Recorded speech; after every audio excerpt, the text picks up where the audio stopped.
One Crazy Summer, Chapter 25. The Clark Sisters. We were only a few houses away when Vanetta said, "Hey!" I could feel Fern wanting to leap out, ready to call out, but I pulled her back and shushed them both. "What about their rights?" Vanetta said. "Yeah, we know about rights," Fern said. "Just shh," I said. My heart was pounding. "They're panthers, they're grown," I said, although I didn't think Cecil was truly a panther. "They know their rights." But I told Vanetta to be quiet. We were now coming up on the house and all the patrol car lights flashing.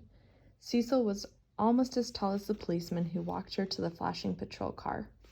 He bent slightly to tell her something. She said loudly, "Kids? I don't have no kids. They belong to the Clarks down the street." She wouldn't even look at us. We were now closer, where the police could really see us, with my shoulders, arms, and legs exactly like hers, Vanetta's I don't care eyes exactly like hers, and Fern, a smaller version of Vanetta and me. I said, "She's not our mother. I'm Delphine Clark." "I'm Vanetta Clark." "I'm Fern Clark." "And we live down the street, with Pa and Big Ma." "Yeah, down the street in a blue stucco house." "Not with this lady," I said. "Not with her." "Surely don't." They had already pushed Cecil down into the back seat of the car. I said to my sisters without looking at Cecil, "Come on." We walked past our mother, walked with our bag of fried rice and chicken wings as far as we could without looking back, my heart still pounding and the smell of the fried food making me sick. Why had the police arrested Cecil? She wrote "Send Us Back to Africa" poems and movable type poems. She didn't write "Off the Pig" poems and "Kill Whitey" poems. That is, if writing poems were a crime. It was just as Sister Makumbo and Crazy Kelvin were trying to teach us. In Oakland, they arrested you for being something, saying something. If you were a freedom fighter, sooner or later, you would be arrested. Fern asked, "Why'd she say she didn't have no kids?" "She had to," I said. "Why?" "They would have taken us away, split us up and put us into juvie or something." Fern said, "I don't want to go to juvie." Vanetta said, "She sure said it really easy. Kids? I don't have no kids." It was like she said, "Cooties? I don't have no cooties." I reminded her, and we said we were the Clarks real quick, real easy. "I was following you," Vanetta said. "Me too," Fern said. "Well, we had to say that. Did you want them to send us to juvenile hall, or call Pa and Big Ma and worry them to death?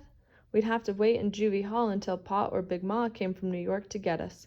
You wouldn't like juvie hall. It's just like jail." By the time we turned around and started back, the police cars had driven off with Cecil and the two Black Panthers. I let us in. I couldn't tell from the living room what had happened between Cecil, the police, and the two Black Panthers. The door had not been kicked in like it had been at Hirohito's house. Cecil didn't have much in her house to begin with. Then I pushed open the door to the kitchen. Out of habit, Vanetta and Fern stayed in the living room until they heard me gasp. They followed quickly behind me and timidly peered in. Black and red ink was smeared across the floor. Torn and scuffed up white paper wings covered the floor. Drawers had been ripped out of cabinets. Large and tiny blocks of metal letters had flown everywhere. Blocks of metal E's, S's, A's, and T's. Paper, ink, everywhere. The printing machine toppled over. Rollers knocked out. Legs from my second-hand stool cracked and split off from the wooden seat. All we could do was take it in. Vanetta and Fern were seeing the inside of the kitchen, Cecil's workplace, for the first time. I was imagining what had happened, how Cecil didn't want them in her house, in her workplace, where she only allowed me and only at a distance. That the police might have touched her papers or picked up her letters with clumsy cop hands. Cecil might have gone crazy like I knew she could have. Instead of saying, "I'm a citizen and I have rights," she and the Black Panthers might have demanded to see the policeman's search warrant. She might have reached out to protect her poems. The broken stool told me more than I wanted to know. I found 3 forks, 2 on the floor and 1 in the sink. I washed them along with 3 plates, and we went back out to the living room. Vanetta spread Cecil's tablecloth, and we sat down to eat. I said the blessing, asking God to protect Cecil while she was under arrest, and then we ate. Mean Lady Ming had thrown in 2 extra chicken wings, and that was good because we were hungry, shook up, and tired. We have to clean up Cecil's kitchen before she comes home. Why? Vanetta asked. We didn't mess it up. We surely didn't, Fern said. We're cleaning the kitchen just because. Because? They said together. Because it should look right when Cecil comes home tomorrow. I expected a lot of lip from Vanetta, with Fern on her side. I expected us to go back and forth, them saying, "Oh no, we're not," while I said, "Oh yes, we are."